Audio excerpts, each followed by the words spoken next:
A war started by a lie on the front page, a population trained to hate their neighbors, and a democracy where the outcome is decided before the first vote is cast. By the end of this video, you will understand exactly how your reality is curated by a boardroom you will never see and why the free press is actually a highly sophisticated engine designed to manufacture your consent for policies that hurt you. You are about to see the invisible wires that pull your strings. Stop looking at the anchor on the screen. Look at the thoughts inside your own head. Ask yourself a dangerous question. Why do you believe what you believe? Why are you terrified of a country you couldn't find on a map? Why do you support a law that benefits a billionaire while your own rent goes up? You think these are your original thoughts. You think you analyzed the data and came to a logical conclusion. You didn't. You were programmed. The stakes here are not just political. They are cognitive. If you do not understand this mechanism, you are not a citizen. You are a subject. You are a pawn on a chessboard, moving exactly where the player wants you to move, all while believing you are making the choice yourself. They have weaponized your trust. They have monetized your attention.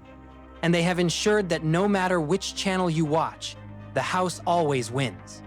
You are fighting culture wars with your fellow citizens so that you never look up and see who is actually robbing the bank.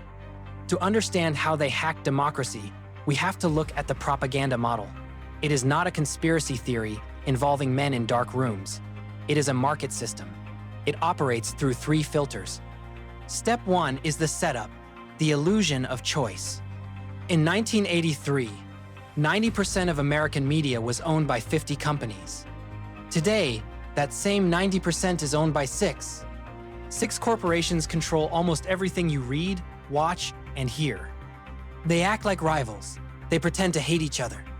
But behind the scenes, they share the same shareholders. They share the same banks. They share the same interests. The news is not a public service. It is a product. The audience that's you is not the customer. You are the product. The customer is the advertiser. The media sells your attention to other corporations.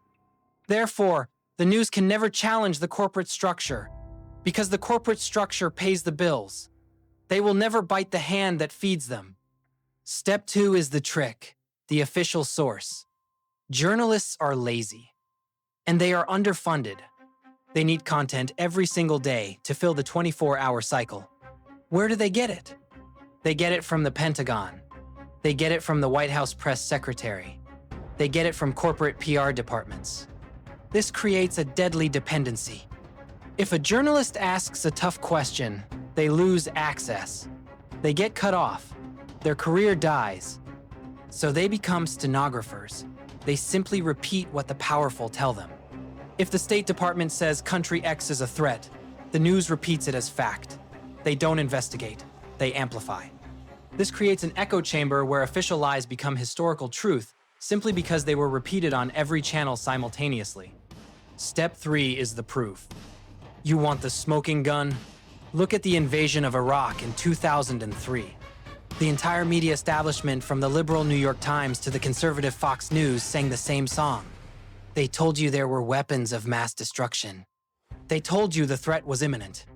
They silenced the anti-war voices. They fired journalists who asked for evidence. Phil Donahue was the highest-rated host on MSNBC. He was fired because he allowed anti-war guests on his show. The result? A war based on a fabrication. Hundreds of thousands of lives extinguished. Trillions of dollars transferred to defense contractors. And when no weapons were found, the media shrugged. Nobody went to jail. The pundits who lied to you are still on TV today. They manufactured your consent for a tragedy, and they faced 0 consequences. So, what is the end game? The wealth transfer. The media keeps you distracted with junk food news. They make you obsessed with celebrity scandals. They make you furious about a tweet. They make you argue about plastic potato heads. Why? So you don't notice the legislation being passed in the background.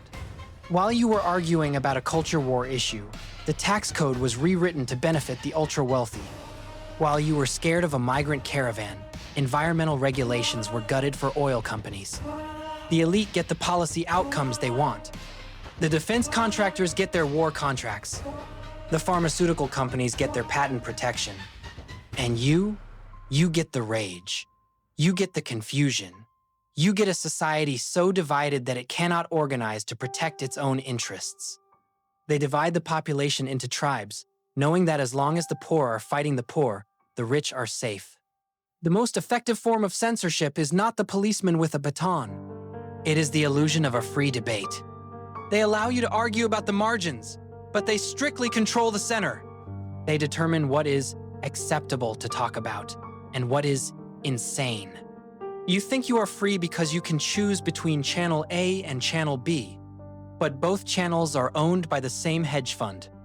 The cage isn't made of iron bars. It is made of the information you are allowed to see. The question isn't which news station is lying. The question is, what are they all agreeing on? And why are they so desperate for you to believe it?